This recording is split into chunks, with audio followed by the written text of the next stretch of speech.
Okay, afternoon, everybody. This is our Q2 private investments quarterly update. Brett, if you can roll to our agenda, I'll orient us. So, as with last quarter, we'll do roughly the same agenda, just mixing up the order a little bit. We're going to do a platform and pipeline update first. Then Brett's going to dive into some private markets commentary. Then we'll run through 5 different sections of different private investment vehicles we have: real estate, debt funds, private equity, venture, and then directed investments. I would think we'll probably move a little bit quicker this quarter because we're still waiting on some update numbers from one of our venture capital managers. And the idea is to do this every quarter as soon as we can. Obviously, with private investment funds, some of the LP drawdown vehicles take a while to get their NAVs out and communicate with us. But if we wait till the last one's done, it would be, middle of June. So we're trying to do this on a cadence that's still within 60 days or so of quarter end. And we've got, 80-90% of the numbers in. So there's some of the stuff that's still outstanding, but we'll follow up with an addendum on that. And Brett, if you can flip us to pipeline update. So we've been doing a lot of work on the private investments platform. First thing, just to make sure everyone's aware of, is Riverspan, which is our middle market buyout manager that we have very high conviction in. They're accepting subscriptions through their final close of August 19th of 2024. If you haven't viewed any of the materials on Riverspan or watched the various webinars we've done, I'd highly encourage you to do that. We think they're a great team with a very bright future ahead of them. And we'll talk a little bit more about them deeper in the deck. Second thing is Brett and I are deep in an ongoing search for additional VC and growth equity managers, which will be followed shortly after that with a buyout manager search. Thing 3 is our current priority of new manager searches is venture and growth prioritized, followed by buyout, then private debt, and likely distressed debt after that. For context, we only have one VC manager on the platform right now. Our growth equity vehicle, Bow River, closed earlier, or actually last year. So we need to get a new growth equity manager on the platform. Buyout right now is Riverspan, but they will stop taking subscriptions after August. So we want to get that teed up. And then private debt distressed are soon to follow after that. Thing number 4 is we've implemented a technology solution to increase our due diligence speed and kind of standardize the process. The platform is called Diversification. You can think of it kind of like a Salesforce for manager due diligence, where we can send outbound requests to managers and have them populate some fields and get us the information we need so we can quickly vet and move people on in the process if we like what we're hearing. That's working pretty well so far, but we'll continue to tweak it and try to get through more managers quicker. And then last thing, importantly, we're continuing to work on a broader strategic plan to build the best-in-class private investments platform for U.S. RIAs. We're looking at a couple different options about how to accomplish that goal over the next year or two, but we're not standing still. We're working hard to continue to make things better. And on that front, we need and love your feedback. So if you do have suggestions on how to either make this quarterly update better or how we continue to improve the private investment platform, shoot an email to Brett or me and just give us your feedback, because obviously we want to make this best in class and we need your help.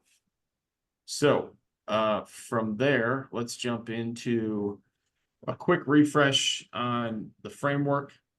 We are effectively trying to bring institutional best practices to our private manager due diligence process. I've probably said this before, but if you're buying a public stock or a public fund, you can change your mind any day. If you're committing to a private vehicle, you're locking up your capital for at a minimum 3 months and oftentimes a decade. So we have to front load a decade's worth of due diligence when we're committing to these drawdown vehicles. And so we take that very seriously. And like I said, we implement what is effectively an institutional grade due diligence process. with that, we try to get through things quickly and identify top quartile managers. As you all are probably well aware, the dispersion of returns in venture, growth equity, and private equity is very large. For instance, if you compare private equity returns over the past, call it 10, 20 years, top decile managers are consistently in that, 15, 20%, 25% IRRs. There's a lot of managers that'll produce low single digit IRRs, and we don't want to lock up capital with poor managers because there's better opportunities elsewhere. So our process is designed to identify managers that we think are most likely to be top quartile to earn that excess liquidity premium on the capital we're tying up. If you go to the next slide, Brett. In terms of the investment review process, we've formalized a consistent process that's being applied both for our inbound and outbound requests. We're currently vetting about 50 inbound opportunities. Inbound means either one of you all finds a good manager or hears about somebody that you think is interesting, you send it to us, we put it in the queue, or if we're just getting direct outreach from firms directly to me or Brett, either via the wholesaler or the GP founders themselves, that would be an inbound opportunity. Outbound is where we're actually going out and reaching out to managers, where we're screening manager track records and profiles on PitchBook. We're getting suggestions from other CIO contacts that I have that run, multi-billion-dollar private investment portfolios across VC, venture, private equity. And so the outbound request is where Brett's spending a lot of time right now. Because again, I mentioned we're focused on venture growth in venture growth, and we're even looking at VC fund of funds because that might be a fit for what we're trying to do.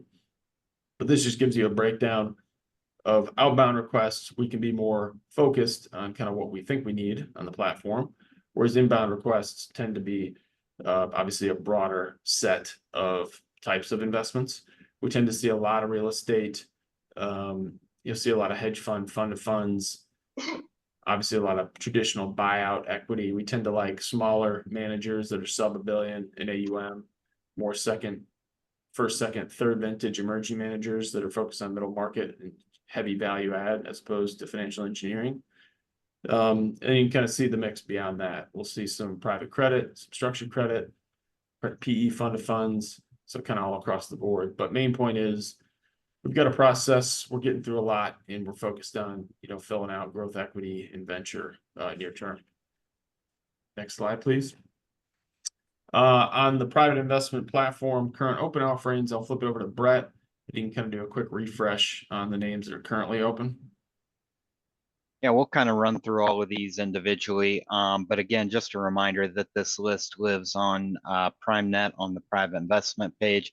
So if you ever have a question as far as what's ready to go and on the shelf right now, you can go and pull that down. We keep that pretty updated. So anytime that there's a change to this list, give us a day or two, but then that should be up on PrimeNet. So, but again, we'll jump through all of these vehicles here in a little bit more detail towards the couple of sections here.